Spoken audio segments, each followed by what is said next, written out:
നമസ്കാരം. ലീജ ആൾ in one ചാനലിലേക്ക് എല്ലാവർക്കും സ്വാഗതം. ഇന്ന് ഞാൻ കരിപ്പെട്ടി കാപ്പി ഉണ്ടാക്കുന്ന വിധമാണ് കാണിക്കുന്നത്. ഇതിനെ ചുക്ക് കാപ്പി എന്നും മരുന്ന് കാപ്പി, പനിക്കാപ്പി, ആയുർവേദിക് കോഫി പല സ്ഥലങ്ങളിൽ പല പേരിലാണ് ഇതറിയപ്പെടുന്നത്. അപ്പോൾ ഇത് ഉണ്ടാക്കിയെടുക്കാൻ എന്തൊക്കെ സാധനങ്ങളാണ് വേണ്ടെന്ന് നോക്കാം. പനിക്കൂർക്കയില എടുത്തിട്ടുണ്ട്, തുളസിയില, അതുപോലെ പേരയില. ഇത് 3 ഇലകൾ ഞാൻ എടുത്തിട്ടുണ്ട്. അപ്പം ഇതിൻ്റെയൊക്കെ ഔഷധ ഗുണങ്ങൾ എല്ലാവർക്കും അറിയാവുന്നതാണ്.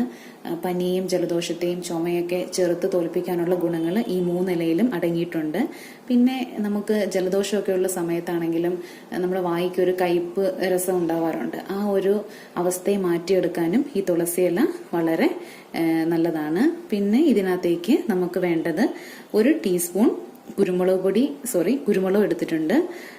നിങ്ങൾക്ക് എരിവ് കൂടുതലാണ് വേണ്ടതെങ്കിൽ അതിനനുസരിച്ച് കൂട്ടാം, കുറവാണെങ്കിൽ അതിനനുസരിച്ച് കുറയ്ക്കാം. നിങ്ങളുടെ കയ്യിൽ ഇപ്പം പൊടിയാണെങ്കിൽ അത് ചേർക്കുക, പൊടിയാണെങ്കിൽ ശകലം മാത്രം ചേർക്കുക.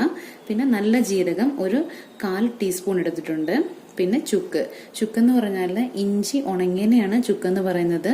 ഇപ്പം ചുക്കില്ലെങ്കിൽ പച്ച ഇഞ്ചി ആണെങ്കിലും എടുത്താൽ മതിയാവും. പിന്നെ ഞാനിപ്പോൾ ഇവിടെ പനങ്കൽക്കണ്ടമാണ് എടുത്തേക്കുന്നത്. കരിപ്പെട്ടി അല്ലെങ്കിൽ ശർക്കര, പഞ്ചസാര ഇതിലേതെങ്കിലും ഉപയോഗിച്ചാൽ മതിയാവും. പിന്നെ ആദ്യം തന്നെ നമുക്ക് ഈ ചുക്കും ജീരകവും കുരുമുളകും ഒന്ന് ചതച്ചെടുക്കണം. അതിന് ചതച്ചെടുത്താണ് നമ്മൾ ഇതിനകത്ത് ചേർക്കുന്നത്. ചുക്കും കുരുമുളകും ജീരകവും ഞാനിവിടെ നന്നായിട്ട് ചതച്ചെടുത്തിട്ടുണ്ട്. അപ്പോൾ ചതച്ചാണ് ആഡ് ചെയ്യേണ്ടത്. ഇല്ലെങ്കിൽ മിക്സിയിൽ ജസ്റ്റ് ഒന്ന് കറക്കിയാലും മതി. അത് എങ്ങനെയാണ് സൗകര്യപ്രദമെന്ന് വെച്ചാൽ അതിനനുസരിച്ച് ചെയ്യുക. ഞാനിപ്പം ഈ ഒരു ഗ്ലാസ്സിന് 1 ഗ്ലാസ് ചുക്ക് കാപ്പി ഉണ്ടാക്കാനാണ് ഉദ്ദേശിക്കുന്നത്. അപ്പം ആദ്യം ഇതുപോലെ 2 ഗ്ലാസ് വെള്ളം ഒഴിച്ചു കൊടുക്കണം. അതിനോടൊപ്പം തന്നെ ഈ നമ്മൾ ചതച്ച് വെച്ചേക്കുന്ന ഈ പൊടി ചേർക്കുക. പിന്നെ അത് 1 ഗ്ലാസ് ആയ ശേഷം മാത്രമാണ് നമ്മൾ ബാക്കി സാധനങ്ങളെല്ലാം ചേർത്ത് കൊടുക്കുന്നത്. അതിനോടൊപ്പം തന്നെ കാപ്പിപ്പൊടിയും ചേർക്കുന്നുണ്ട്. അപ്പോൾ ആ സമയത്ത് ഞാൻ അതിൻ്റെ അളവ് പറയാം. ഗ്യാസ് ഓൺ ആക്കി കൊടുക്കാം. ഞാൻ നേരത്തെ കാണിച്ച ഗ്ലാസ്സിന് 2 ഗ്ലാസ് വെള്ളം ഞാൻ ചേർത്ത് കൊടുത്തിട്ടുണ്ട്. വെള്ളം തിളച്ച് വരുമ്പോൾ നമുക്ക് ചുക്കും കുരുമുളകും ജീരകവും കൂടെ പൊടിയാക്കിയത് ഇട്ട് കൊടുക്കാം. അപ്പം ഈ വെള്ളം തിളയ്ക്കുന്നത് വരെ വെയിറ്റ് ചെയ്യാം. വെള്ളം നന്നായിട്ട് തിളച്ച് വന്നിട്ടുണ്ട്. ഇപ്പം നമുക്ക് ആ കൂട്ട് ചേർത്ത് കൊടുക്കാം. പൊടിച്ച് വെച്ചേക്കുന്നത് ജസ്റ്റ് പൊടിച്ചിട്ടില്ല, ജസ്റ്റ് ഒന്ന് ചതച്ചെടുത്തിട്ടുണ്ട്. ഇത് ചേർത്ത് കൊടുക്കാം.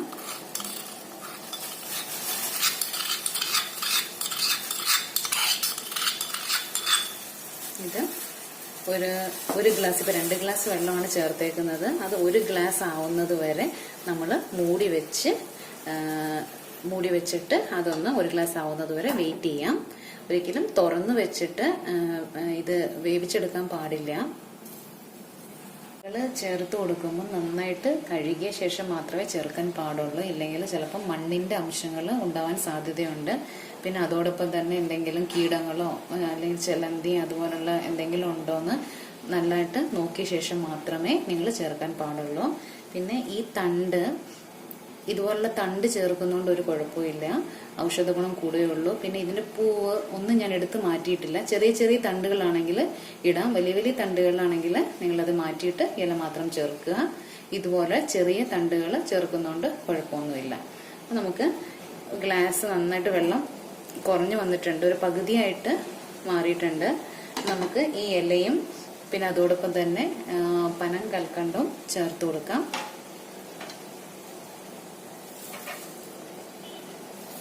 കൊടുക്കുകയാണ്. ജസ്റ്റ് ഒന്ന് ഷേക്ക് ചെയ്യുക. എന്നിട്ട് അടച്ചു വെച്ച് വേവിച്ചെടുക്കാം. ഒരു 2 മിനിറ്റ് കഴിയുമ്പോൾ കാപ്പിപ്പൊടി ചേർത്ത് ഇളക്കി കൊടുക്കാം.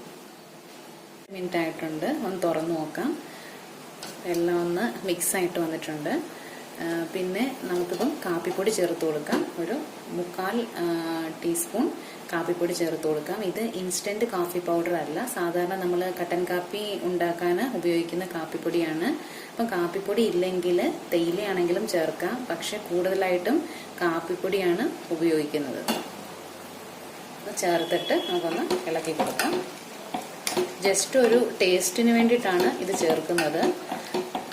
ഒരു കഷായം പോലെ നമ്മൾ ഒരു ടേസ്റ്റും നോക്കാണ്ട് ഇത് കുടിക്കണമെന്നാണ് പറയുന്നത്. അപ്പോൾ ഇനി ഒരു മിനിറ്റിൽ ചുക്ക് കാപ്പി ഇവിടെ റെഡിയാവും. നമ്മുടെ പനിക്കാപ്പി ഇവിടെ റെഡി ആയിട്ടുണ്ട്. അപ്പം എല്ലാം പരുവത്തിന് വന്നിട്ടുണ്ട്. അപ്പം നമ്മളിത് ഓഫ് ചെയ്തിട്ട് തണുക്കാൻ വേണ്ടി ഒരിക്കലും തുറന്നു വെക്കാൻ പാടില്ല. തുറന്നു വെക്കുവാണെങ്കിൽ ഔഷധ ഗുണങ്ങളെല്ലാം ആവിയിൽ നഷ്ടപ്പെടാൻ സാധ്യതയുണ്ട്. അതുകൊണ്ട് നമ്മളൊരു 1 മിനിറ്റ് ജസ്റ്റ് ആ ഒരു തിളച്ച ചൂട് മാറുന്നത് വരെ ഇങ്ങനെ അടച്ച് തന്നെ വെക്കാം. അതിനുശേഷം നമ്മൾ അരിച്ച് ഒരു ഗ്ലാസ്സിലേക്ക് മാറ്റാം. ചുക്ക് കാപ്പി, പനിക്കാപ്പി ഇവിടെ റെഡി ആയിട്ടുണ്ട്. അപ്പോൾ അത്യാവശ്യം നല്ല ചൂടോടുകൂടി തന്നെ കുടിക്കുക. ദിവസം 3 നേരം കുടിക്കുകയാണെങ്കിൽ വളരെ നല്ലത്. അതിനോടൊപ്പം തന്നെ തുളസിയിലയും പനിക്കൂർക്കയിലയും ഇട്ട വെള്ളം ആവി പിടിക്കുന്നതും നന്നായിരിക്കും. പിന്നെ അത്യാവശ്യം ഒരു ചെറിയ രീതിയിലുള്ള പനിയാണെങ്കിൽ 3 നേരം കുടിക്കുകയാണെങ്കിൽ നല്ല ശമനം ഉണ്ടാവും. അപ്പം നിങ്ങൾക്ക് എൻ്റെ ഈ ഒരു ഐറ്റം ഇഷ്ടമായെങ്കിൽ ലൈക്ക് ചെയ്യുക, ഷെയർ ചെയ്യുക. പിന്നെ എൻ്റെ ചാനൽ ഇതുവരെ സബ്സ്ക്രൈബ് ചെയ്തിട്ടില്ലെങ്കിൽ സബ്സ്ക്രൈബ് ചെയ്യുക. അപ്പോൾ ഇനി പുതുമയുള്ള ഒരു ഐറ്റമായിട്ട് കാണുന്നത് വരെ എല്ലാവർക്കും ബൈ.